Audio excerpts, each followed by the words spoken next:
Yes, time once again to enter the weird and wonderful world of Mike Parry in lockdown. Mike, good afternoon. Good afternoon, fellas. I hope you're keeping well. Yeah, we're not too bad, thank you, Mike. We're a little bit concerned today, though, because our spies tell us that you are thinking of buying yourself a pub. Is that a good idea? Well, that idea has been bouncing around for a few years because, I am a sort of multi-positional person, stockbroker, Belt Surrey, the south coast of England, all that kind of stuff. And I see the benefits of, fresh air and all that kind of stuff, okay?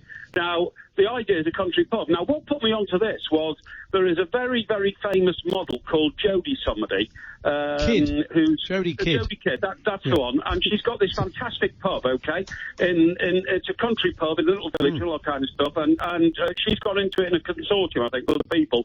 But I saw her talking from there just a couple of days ago, and it's my ideal pub. It's the dream country pub, the English tavern and the brasses around the bar and all that kind of stuff.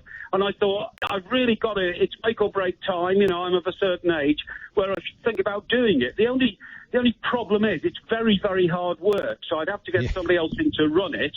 Right. I would only want to sit on a stool on the end of the bar all day, and give the customers the benefit of my extreme knowledge and information which I could give them. And then I thought, now, do I know anybody else that I've worked with over the years who's tried this? And I thought, yes, Mr. Brazil. Mr. Brazil, yeah. Mr. Brazil, of course, he had a pub in Ipswich, and it was quite a strange name. I've forgotten what it was called now, but it was something like, the snake in your back or something like that.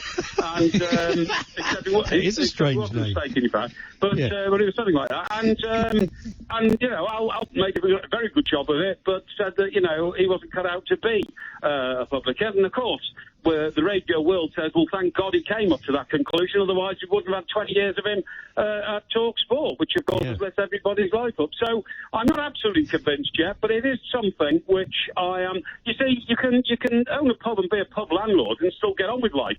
My very good friend Piers Morgan has a pub called the Handsome Cap in West London, and I think you'll find...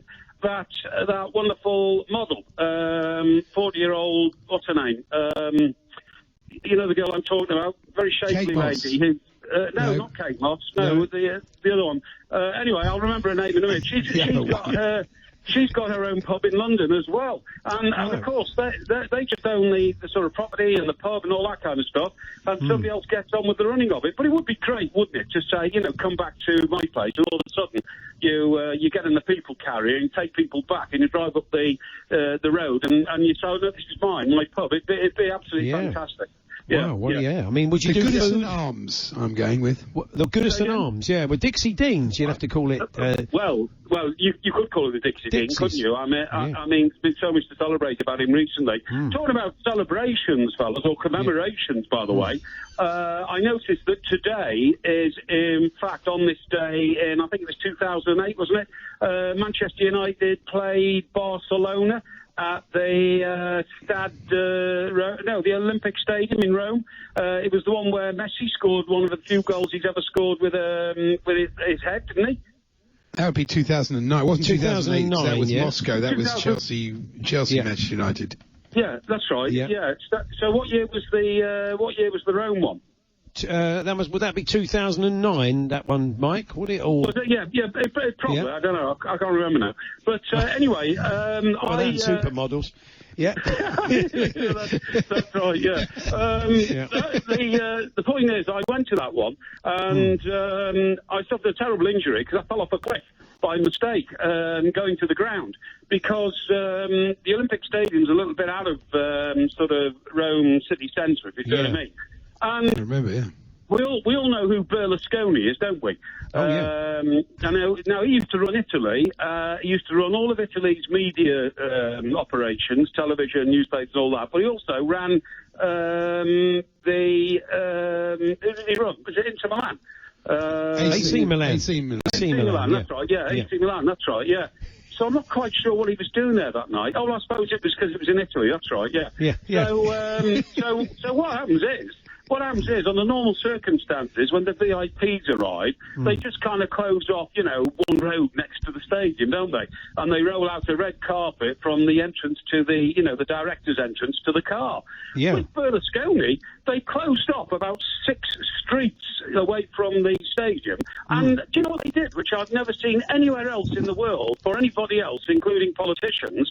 They didn't just give Berlusconi a red carpet from the director's entrance out to his car. They actually carpeted all those streets with red carpet, right? Right. For his car to drive on. So the last 6 streets that Mr. Berlusconi drove on, his chauffeur-driven Merc or whatever it was, probably some sort of Italian job, I suppose, up to the stadium, they drove over red carpet. Anyway, because of that, I decided I wasn't going to be held up by Mr. Berlusconi. So I decided, the police were trying to make me wait. But I decided to get to the ground by another circuitous route, which actually takes you up behind the stadium and over a sort of cliff type thing where they were building some sort of new complex. You see what I mean? Yeah. And unfortunately, it proved to be rather tiring. So instead of wanting to continue this journey up and down the other side, I decided to scale the cliff face of this quarry. Okay. Right, and unfortunately, I fell off, and I tumbled down the mountain, so to speak, onto the road below. And by the time I got to the ground, I had great difficulty getting in because I was going into a VIP entrance, and they thought I was a vagrant because my clothes were torn, and I was covered in sort of clay and stuff, And lovely look. I tell you, one way. Do you remember we used to have a really decent chap at talkSPORT? Well, we still got plenty of them, but he was one. And he had ginger hair and glasses and a double-barrelled surname. He was a whiz kid on the computers and all that kind of stuff. Do you remember Nick? who I'm talking Was it about? Nick? Oh, Rostrum Pike? That's him, Nick Rostrum Pike. I love the way we have to basically fill in all the blanks, Mike. You are a mind of partial information, aren't you, really? Fantastic. By the way, the other model who's got the pub, Kelly Brook, I've just reminded you. Kelly Brook. Yeah, you didn't get invited to any of Berlusconi's Bunga Bunga parties. You didn't go along, Mike, did you? No. I would love to have seen that. Well, look, Mike, we're nearly out of time. We've got we got a minute, literally a minute for you to tell us why you want to buy an oil tanker. Well, the point is I'm smarter than the average bear, right? If I go and borrow $100 million, by the way, there's about 300 or 400 oil tankers around the world just sitting in shallow water full of oil because there's nowhere now to store the oil.